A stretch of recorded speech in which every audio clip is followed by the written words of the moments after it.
Hello കൂട്ടുകാരെ, എല്ലാവർക്കും സുഖമല്ലേ? അപ്പോൾ ഒരു മിക്സിയുടെ ജാറിലോട്ട് കുറച്ച് ഓട്സ് ചേർത്ത് കൊടുക്കാം.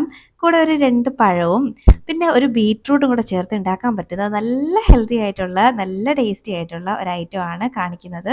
അപ്പോൾ ഇതെങ്ങനെ ഉണ്ടാക്കുന്നതെന്ന് കണ്ടു നോക്കാം. അതിന് മുന്നേ ചാനൽ ഇതുവരെ സബ്സ്ക്രൈബ് ചെയ്യാതെ ആരെങ്കിലും കാണുന്നുണ്ടെങ്കിലേ പ്ലീസ് ഒന്ന് സബ്സ്ക്രൈബ് ചെയ്തേക്കണേ. അപ്പോൾ ഇത് ഉണ്ടാക്കാൻ വേണ്ടിയിട്ട് ഞാൻ ഒരു മിക്സിയുടെ ജാറൊന്ന് എടുത്ത് വെച്ചിട്ടുണ്ട്. അത്യാവശ്യം ഏറ്റവും വലിയ ജാറ് തന്നെയാണ് ഒന്ന് എടുത്ത് വെച്ചേക്കുന്നത്.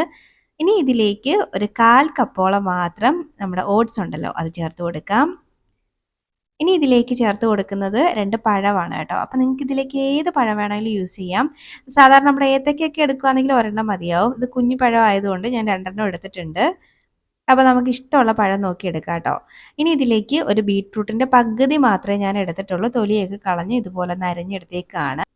ഇനി നമുക്ക് മധുരത്തിന് വേണ്ടിയിട്ട് ഞാൻ കുറച്ച് ഡേറ്റ്സ് ആണ് കേട്ടോ ചേർത്ത് കൊടുക്കുന്നത്. അപ്പോൾ നിങ്ങൾക്ക് പഞ്ചസാര വേണമെങ്കിൽ ചേർക്കാം, മിൽക്ക് മെയ്ഡ് വേണമെങ്കിൽ ചേർക്കാം, മധുരത്തിന് എന്ത് വേണമെങ്കിലും ചേർക്കാം കേട്ടോ. അപ്പോൾ ഇത് ആദ്യം നമുക്ക് നല്ല പേസ്റ്റ് പോലെ ഇതുപോലെ ഒന്ന് അരച്ചെടുക്കണം. ഇത് ഇങ്ങനെ ഒന്ന് അരച്ചെടുത്തതിന് ശേഷം ഇനി ഇതിലേക്ക് നമുക്ക് പാല് ചേർത്ത് കൊടുക്കാം. ഞാനൊരു 1/2 ലിറ്ററോളം പാല് ചേർത്ത് കൊടുക്കുന്നുണ്ട്. പാല് ചേർത്തിട്ട് ഇനി നന്നായിട്ട് ഒന്നും കൂടെ അങ്ങ് അടിച്ചെടുത്ത് കൊണ്ടുവരാം. ഇപ്പോൾ അതാണ്ടേ നമ്മുടെ അടിപൊളി ഹെൽത്തി ആയിട്ടുള്ള അടിപൊളി ഒരു ഷേക്കാണ് കേട്ടോ.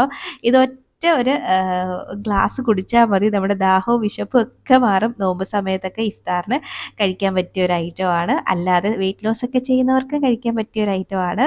അപ്പോൾ എന്തായാലും ഒന്ന് ട്രൈ ചെയ്ത് നോക്കണം. ആ ബീറ്റ്റൂട്ടിൻ്റെ ടേസ്റ്റ് ഒന്നും മുന്നിൽ നിൽക്കുകയൊന്നുമില്ല, നല്ല ടേസ്റ്റാണ്. അപ്പോൾ ട്രൈ ആക്കി നോക്കിയിട്ട് അഭിപ്രായം പറയാൻ മറക്കരുത്. വീഡിയോ ഇഷ്ടമായ ലൈക്ക് ചെയ്യാനും മറക്കരുത്. ഇനി റെസിപ്പിയുമായിട്ട് വീണ്ടും കാണാം.